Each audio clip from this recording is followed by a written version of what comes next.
new Inflation Reduction Bill that doesn't really lower inflation is still on the chopping block as Congress waits to hear from Senator Kyrsten Sinema of Arizona on whether she will support the bill.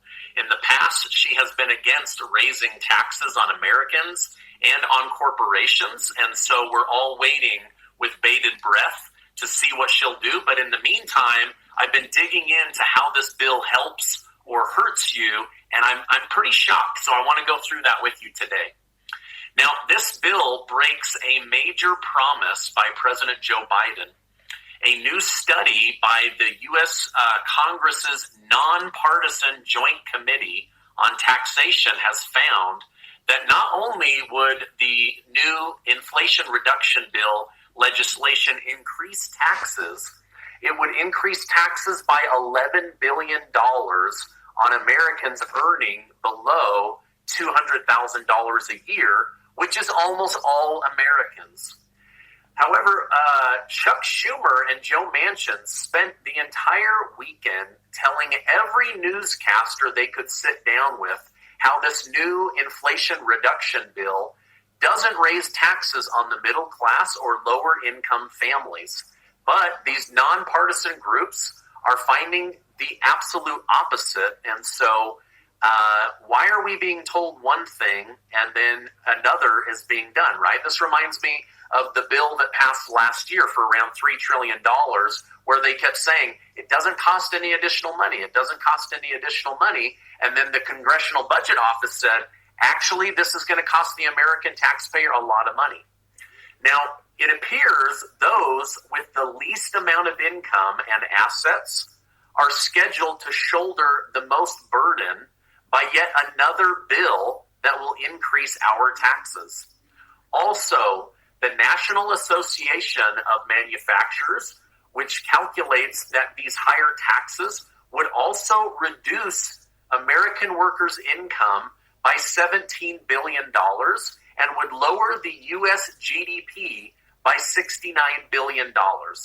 So this new bill to save Americans and reduce inflation has the potential to increase taxes on people that make $200,000 or less, could lead to layoffs, meaning lost jobs, would also lower American workers' income, and reduce our country's GDP. So this doesn't sound like a really great bill, and again, it doesn't really lower your inflation. So as I read through this, again, I've been saying this for almost a year now, it looks like a stimulus package that is wrapped in a green energy deal. And now they've just stripped this out. I mean, if I were to call this a stimulus package, I would say that this is a stimulus package for the government, not from the government.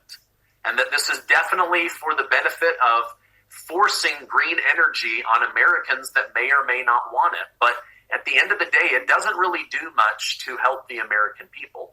Now, there are some areas of relief, so let me tell you about those. There is the possibility of lowering the price of drugs, but they don't say which drugs they're going to try to lower. There's also the possibility of lowering health insurance costs for those that are on Obamacare. But if you are on private insurance, this does next to nothing for you and me. And so those are the two areas where it may benefit the American people. Now, new data that came out today shows collectively American households carry $16 trillion in debt. $16 trillion. Yikes. Now, I'm going to be showing you in some future videos ways that people here in my community can take better control of their debt and actually grow their wealth at the same time, doing just one little switch, but not increasing the amount of money coming in or going out. So I'll be sharing that with you here in an upcoming video. Texas Governor Greg Abbott has vowed to send even more illegal immigrants to Washington, D.C. after D.C.'s mayor complained that Texas and Arizona needed to stop sending illegal immigrants because Washington, D.C. simply couldn't handle the influx of people in their shelters, people eating into their food pantries. The governor said the Texas governor said that until Washington, D.C. gets the message and fixes the southern border issue, he will continue to send people to Washington, D.C. as often as he can. House Speaker Nancy Pelosi has now officially landed in Taiwan, but will she get out of Taiwan? China is now circling the island with warships, boats, they've got tanks, they've got missile projectile boats in the area, they've got up to 25 jet fighters ready to take off at any time. Now, this marks the first time a U.S. official of this rank has visited Taiwan in 25 years, so this is a big deal. Upon arrival, Pelosi stated the visit reiterates that America stands with Taiwan, a robust, vibrant democracy and our important partner in the Indo-Pacific. Taiwan thanked America in many ways, but one way stood out most. The Taipei 101 building, Taiwan's tallest building, projected a message that said, "The Taiwan flag loves the American flag," and a big thank you. Now, Pelosi plans to stay the night and meet with the president tomorrow before departing. But the question is, will China allow her to leave the island? In response, China has scheduled targeted military action, which includes live fire drills near Taiwan, meaning live ammunition. Some have voiced their concern that it seems like China could be surrounding the island as they do military drills, but really in order to continue to intimidate U.S. officials and also the people of Taiwan. Even further, could Nancy Pelosi find herself stuck on the island as they are now basically making their military presence known in the area? Now, I don't think anything's going to happen, right? I'm not sure why the third highest ranking member of the United States government is there, other than to show China that the United States stands with Taiwan. However, I don't think anything's going to happen. Nothing happened going in. I don't think anything will happen going out. China has a really fragile economy right now. And so I think all the tanks on the beaches, the boats in the area, the jet fighters, I think that this is just them flexing their muscles. But I think that it would be a very, very bad decision for them to fire on a U.S. Government agent. So I don't think anything will happen, and my fingers are crossed. I don't want that. Even though I'm not a fan of Nancy Pelosi, I don't want any harm to come to her, and I don't want World War III to kick off, because that would definitely lead to an act of war. Now, while the world sits and waits to see what will happen, some love what Nancy Pelosi is doing, and others absolutely hate it.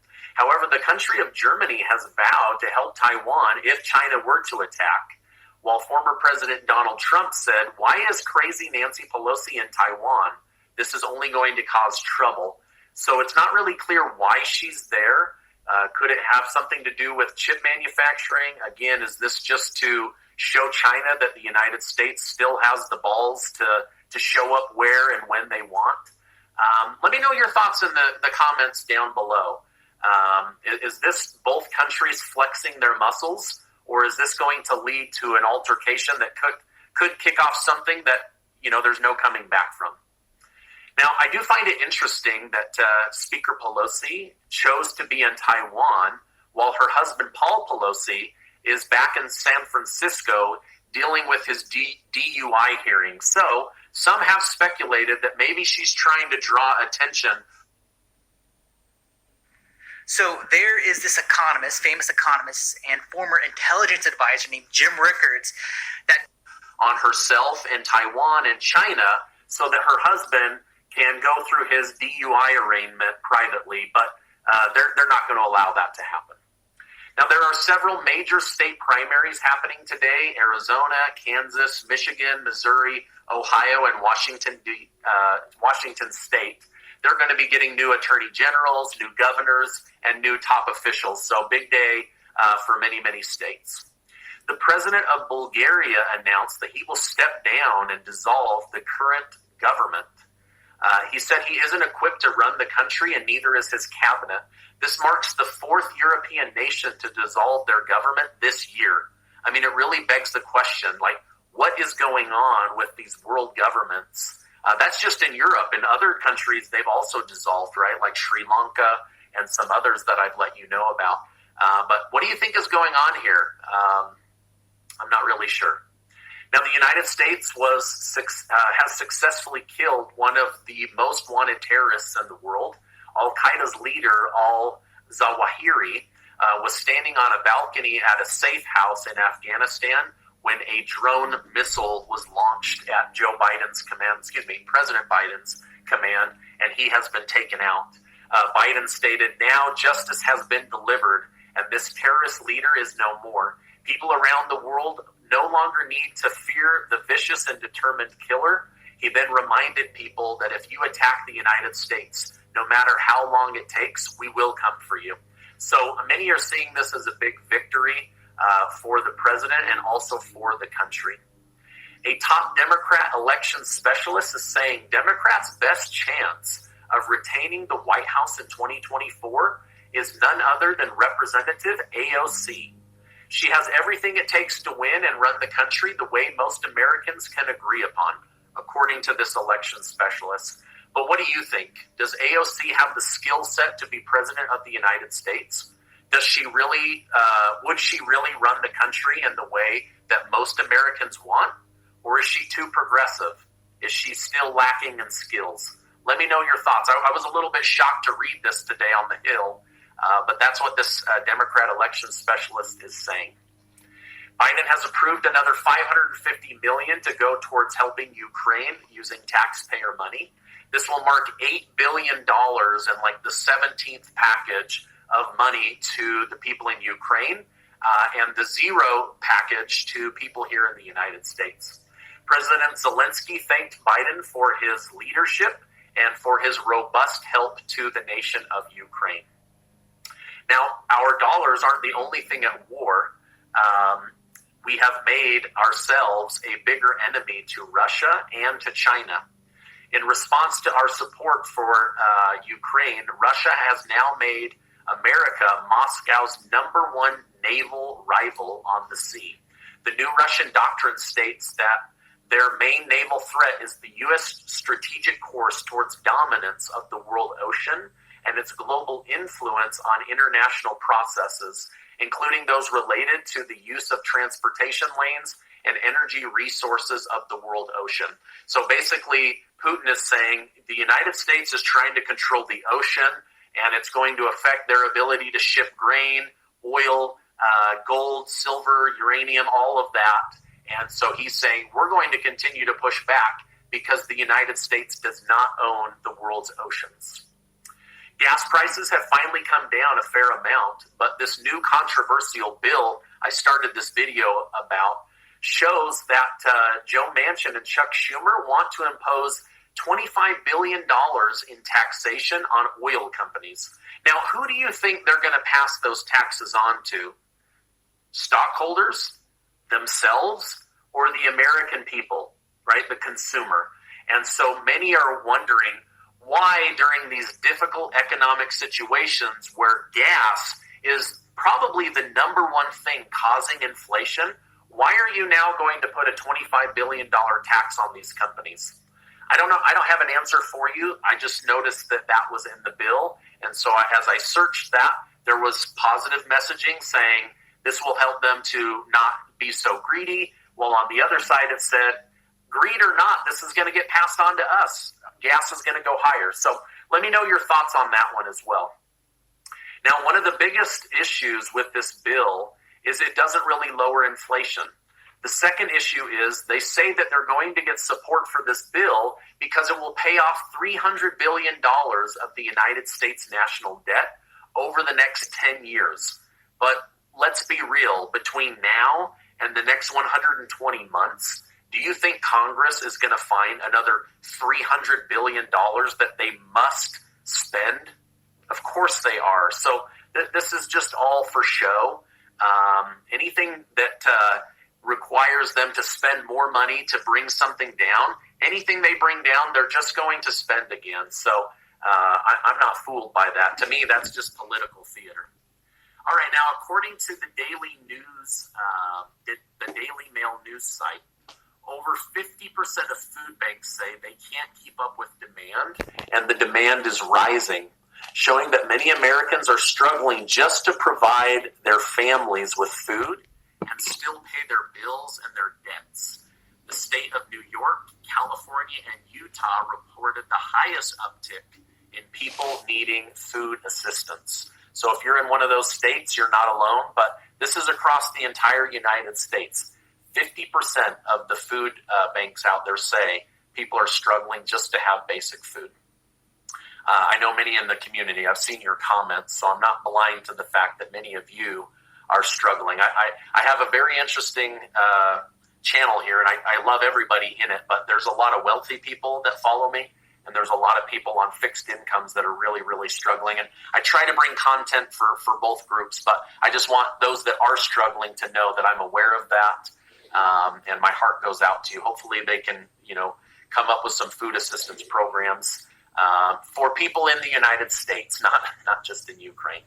Now, this is my update for today. Make sure you're subscribed to the channel and you have your notifications on so that I can keep you in the loop each day. And before you go, I want to remind you that you are amazing. I really, really believe that, and I appreciate you being in my community, and I will see you on the next video.